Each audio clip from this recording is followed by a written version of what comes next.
Hey everyone, got some more comics for you today. Went by McKay's Used Bookstore and Media, which is just a big warehouse of movies, video games, toys, books, comic books, everything. They got a huge selection of comics in the upstairs area. Found some good books today, so we're just gonna get right into it. First off, we got Justice, #1. In one of my previous videos, I got several issues of this for about 25 cents a piece, and I'm not a huge DC guy. I'm getting there. The absolute titles have been just amazing. Wonder Woman blew my socks off today, so might start doing weekly comic book reviews. I think I plan to. But first off, we got, like I said, this Justice #1. I got it because I noticed Alex Ross covers and thought there's no way he could have done the interior. And sure enough, all the interior artwork is Alex Ross, who does these hyper-realistic, really cool, painting-esque kind of an art style in his books. So really happy to get that. It's the only DC book in this haul, but that's okay. Warming my way up, not fully a DC fan yet. Then we've got All New Invaders #1. I could have sworn I had this issue already, but in my CLZ app, which helps you keep track of all the comic books you have, turns out I didn't, and I got the last book for 50 cents, by the way. Both of these Invader books are also going to be 50 cents, but I started collecting Invaders books once I collected all the main Namor, the Submariner series. I have every issue from every volume that he's done, every miniseries, and decided to go for Teams next. I know he's in a couple of Defenders books, but I don't really care for the Defenders too much, but the Invaders is cool because it's all super old school Marvel characters when they were still Atlas Comics back in the 50s and 40s. You might think that's the Human Torch, which it is, but that's actually the first Human Torch back in the 40s, who is actually an android. That's not Johnny Blaze, but they added the Winter Soldier to this. Usually it's people like, I think her name's Spotfire, and you got Cap, but they mainly fight Nazis.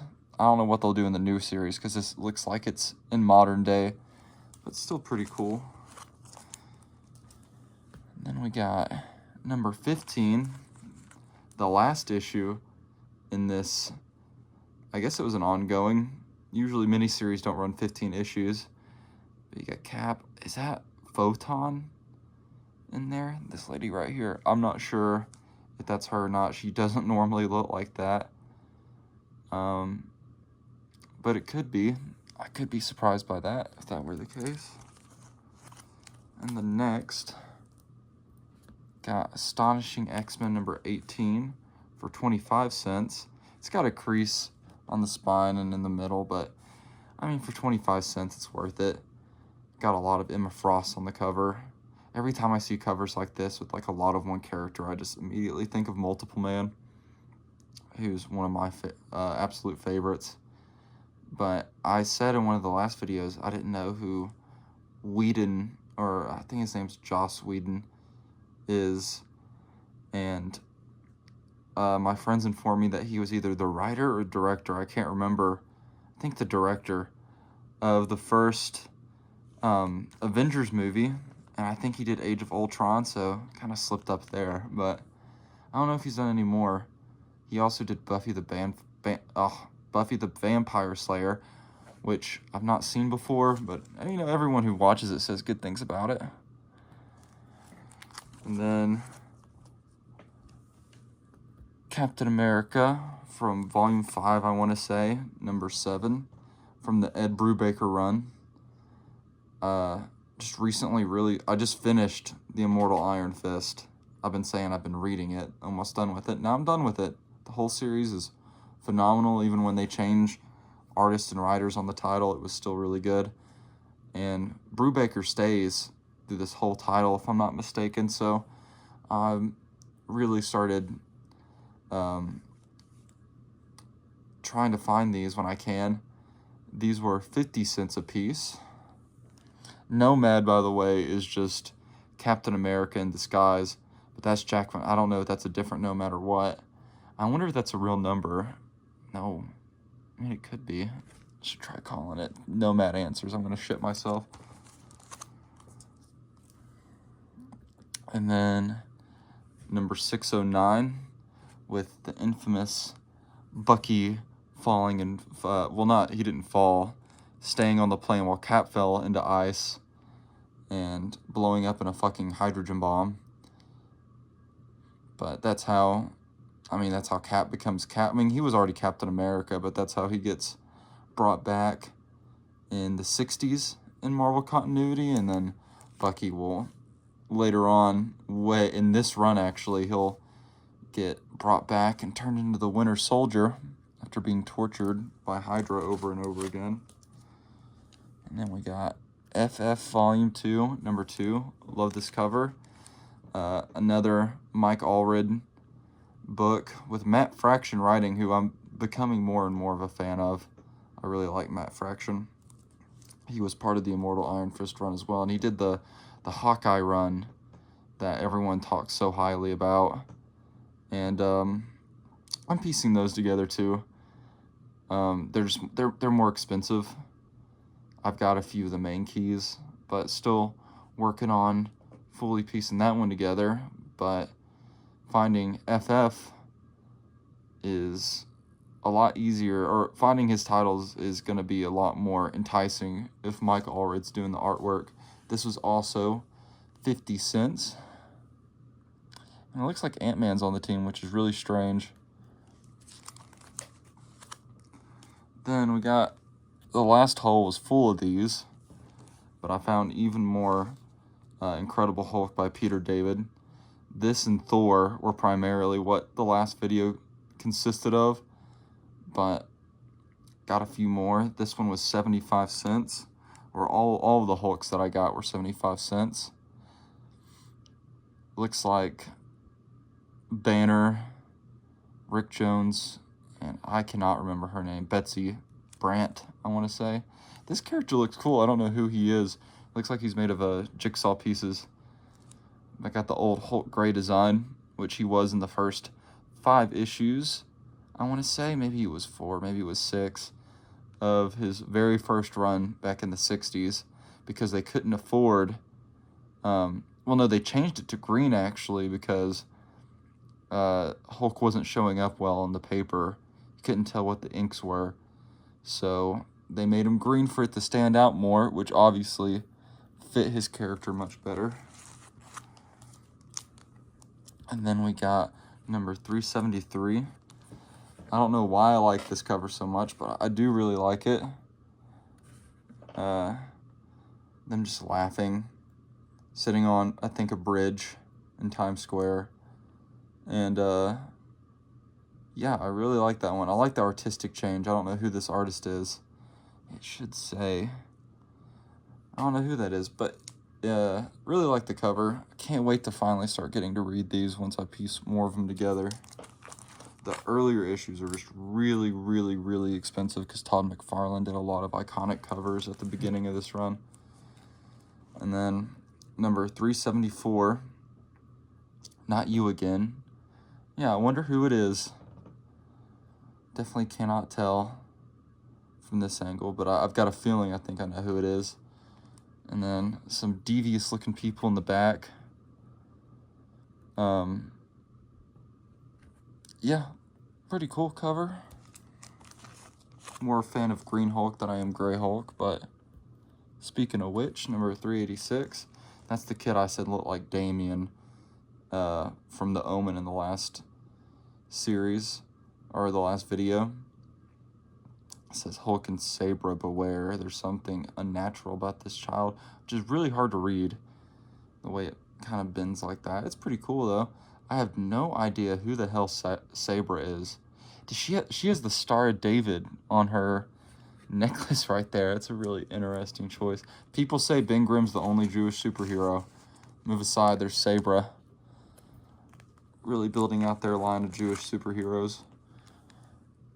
And then 388, it's the first appearance of Speed Freak, who I kind of dissed his design in the last video, and I still will. I thought I had this issue, but apparently I didn't.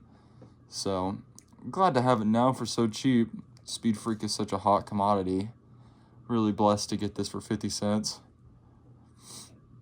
Again, what a fucking awful design.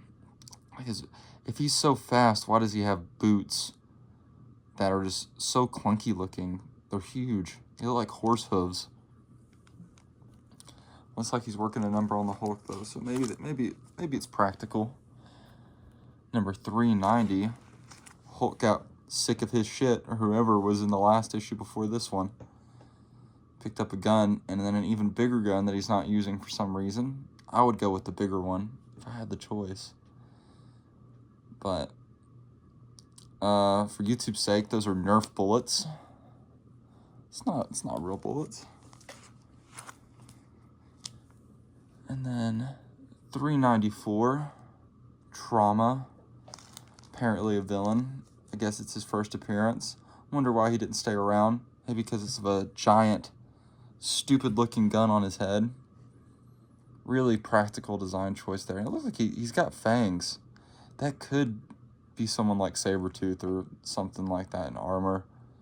But these designs in the 90s, man, they were weird. Just throw a shit ton of armor on a character, call it a day. Doesn't matter where the guns or the weapons are placed. Just do it. It'll turn out fine, I'm sure.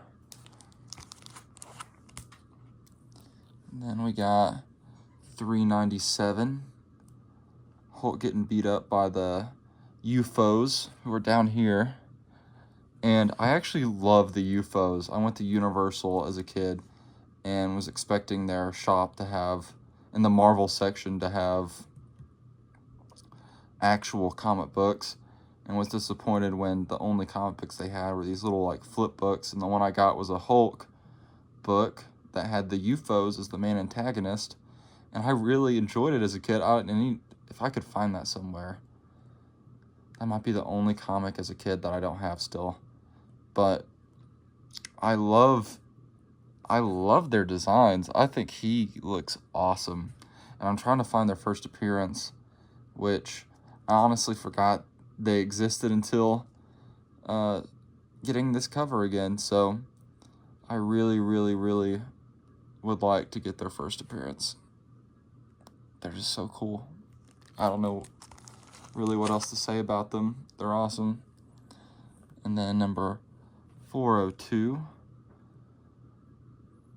A normal man is going to beat the stuffing out of Hulk, apparently. Hulk looks eager to get to whatever he just found. He's crushing trees or whatever. That dude's mad. He's practicing deforestation. Or just wants to beat the shit out of Hulk like so many people do. And then this is an interesting cover. 436, completely sideways. I know it doesn't read sideways, but oddly enough, in the same haul, we have a book that does read sideways that looks like that. They got Bruce in one eye, Maestro in the other. Maestro's a really cool character. Pretty sure I said in the last video, but he's evil Hulk from the future that kills all the superheroes. Kind of rules his own kingdom. Pretty interesting cover. It's always trips me up when they look like, when any cover is sideways like that. Number 443. All I say about these Hulk covers is that he looks pissed and he's about to fight something. It's no different here, except for the Giga Chad Hulk that's kind of in the middle of this run, or I guess toward the end of like a 200 issue run, which people don't do anymore. I wish there were more ongoing series that lasted that long from a single creator. And then we have 444, Storm and Cable. I love Cable. Haven't really got into his any of his solo titles. I'm just not. I mean, I think he's an awesome character, mainly because of the Deadpool and Cable series, or Cable and Deadpool. But I am definitely rooting for him in this fight, because that is not the Hulk. They say it is, but his forehead is freaking me out. His hair and forehead, he looks like an incel. I don't like that art of the Hulk right there. And then number 445. These last two must have been when Onslaught was having his big event in the comic books, which Onslaught is an evil mixture of Magneto and Professor X, which is just one of the most powerful, scary villains imaginable. Got a very 90s design, but he's one of the ones that people remember fondly. A lot of those 90s villains and heroes, they're people just kind of put to the wayside because of how over the top they are, but he had some staying power. So, good on you, Onslaught. Then we got 448. Who could do this to the Hulk? I'm gonna guess by the shadow, Nick Fury. And that's actually a real guess. That's not, oh, this is obvious kind of guess. There's not much to go off of, but maybe Nick Fury had long hair at this time. Just someone with a gun that looks like he's in a suit. Makes me think of Nick Fury. I like how the little thing that shows you who the artist was made it 3D and part of the art. I see his signature on a lot of books sometimes, and he always does something like that. It's really cool. Then we got 460. Bruce Banner's on fire. It says something on his tie, but I don't want to give it the effort to look that closely at it. But yeah, decent little cover.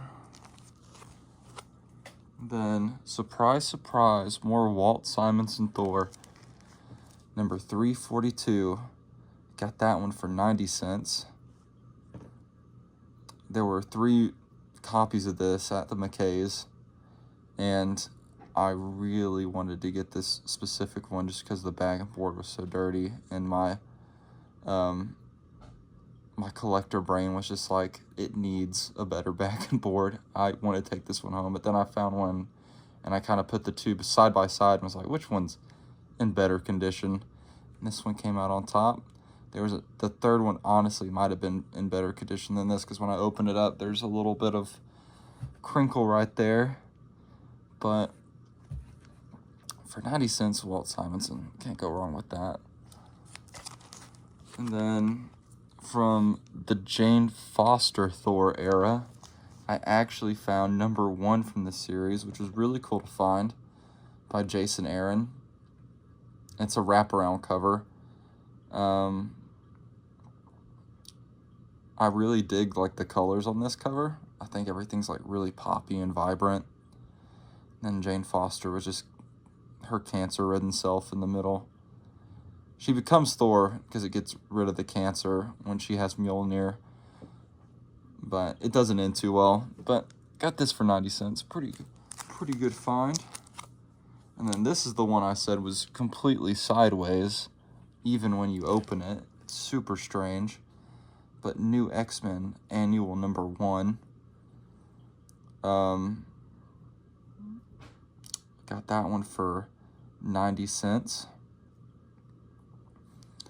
New X-Men is written by Grant Morrison, which I've said it in every video pretty much, but Grant Morrison's one of the best writers that I've yet to read anything by him. So I really need to get on that, but I'm still piecing stuff together, and I refuse to buy a trade paperback because I'm a caveman. I just can't think straight or do things the easy way. I have to get them in single issues or it just doesn't feel right. But pretty interesting. I'm tempted to open it up, but I don't think I will. And then we got Prince of Power number 1, written by Greg Pak, which in one of the previous videos I found number 2 through 4 for 25 cents a piece. I got this one for 25 cents. Issue 1, the one that I needed, and I didn't get issue 1. They had it at the the place where I'd got number 2 through 4, but it was so badly beaten up, I was like, I'll just wait. Surely enough, it popped up in a little bin.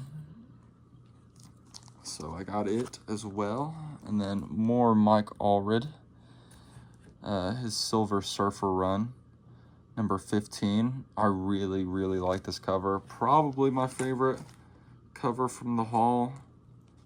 I would have to say so. The colors and everything on it are just awesome.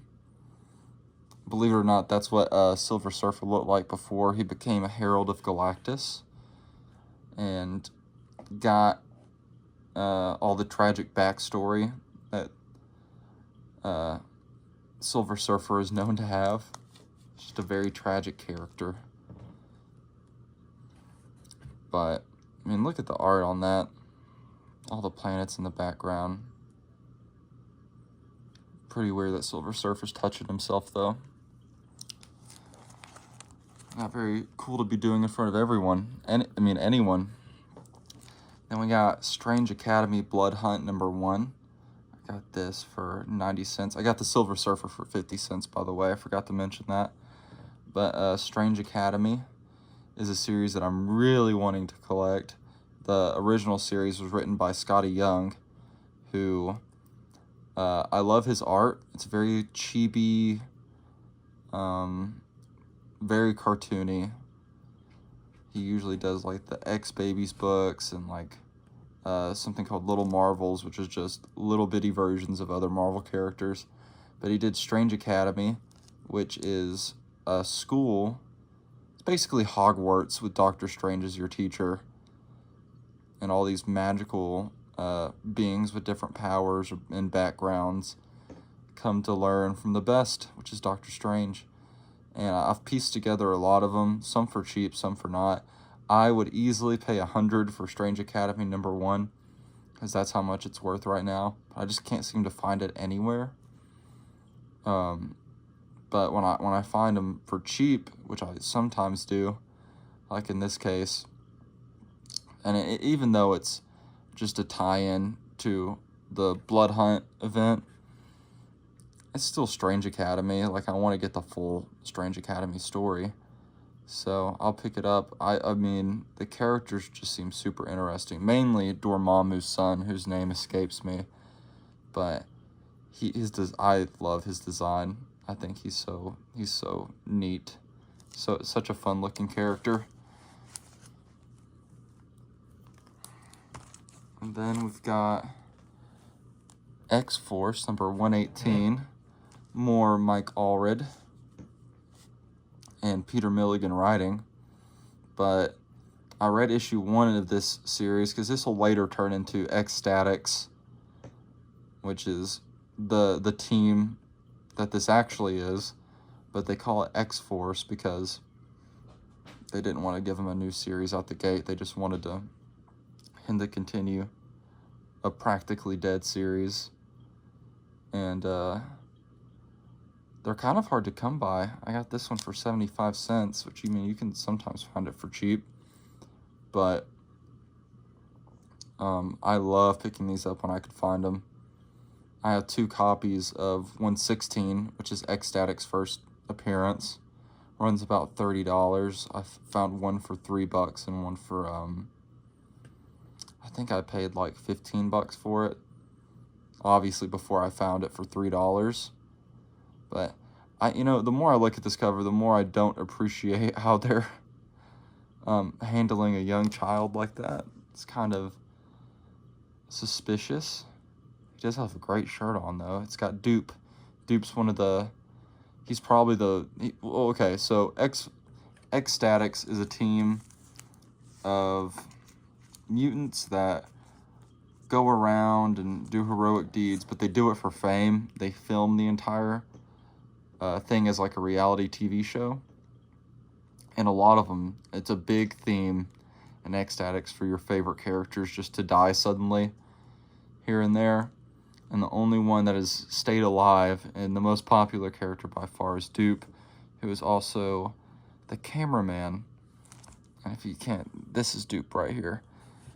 And he speaks an alien language. he can speak English, but chooses not to. And he's a really funny character. My buddy Guy, we do a Marvel role-playing session every weekend. Well, when I can make it, not disappoint them. I'm the DM. Sometimes things just don't work out, but he loves playing as either Ant-Man or Dupe. And when we did a villains session, he played MODOK. He's not as weird. I mean, Dupe's the weirdest one, but he likes to pick more esoteric characters, very strange ones. It's a lot of fun, though, seeing him act those characters out. And then the last two books are ones from my comic shop, from their dollar bin that I got today. I got Dr. Voodoo, Avenger of the Supernatural, #2. He becomes Sorcerer Supreme at one point, but Brother Voodoo is how he originally debuted in Marvel. And he is just so cool. I like him with the dreadlocks. He used to just have short hair, and the dreadlocks came naturally once he got handed back and forth creator through creator. This is his first solo series, and written by Rick Remender, who I've said before I really like his work. So I'm very excited to try to piece that together. I thought I had #1, I have #5, but now I have #2. And just for $1. I did open it up, though, when I got home, and there is a noticeable kind of tear in the back, which really sucks, but I've got it. I bought it. I'm not taking it back. Maybe overpaid for a book that's damaged like that, but it's fine because it gets me one step closer to reading the full series. That's Damien Hailstorm, by the way. He's a little shit through almost every iteration he's been written in. He pretty much terrorizes a character called Hellcat for a good majority of many runs that he's in. Sometimes he's a hero, sometimes he's not. Dr. Voodoo, though, is a hero. He's one of the teachers at Strange Academy, too. Really great character. Really like all the covers from this run. And then finally, you thought you escaped Hulk, but here it is. Another Peter David Hulk, Incredible Hulk, #426, with a really cool cover. Runner-up for favorite cover of the run. Just Banner in restraints, or practicing BDSM, screaming at you for not subscribing and liking the video. Still feels unnatural, but gotta do it. Gotta put in that plug somewhere. Might as well make it the end of the video. Chained up, yelling at you. Right in your face. But really love the colors on this one. The black and green background matching his green eyes in the middle just draws your attention to the cover. Super cool. And like I said, I can't wait to finally read this. But that's the haul, guys. That's what I got. If any of you collect or got something interesting that you had to say about the video, or just want to share what you've got recently in your hauls, just type it down below, and I'd love to read them and talk to you about them. But that's about it. I'll see you.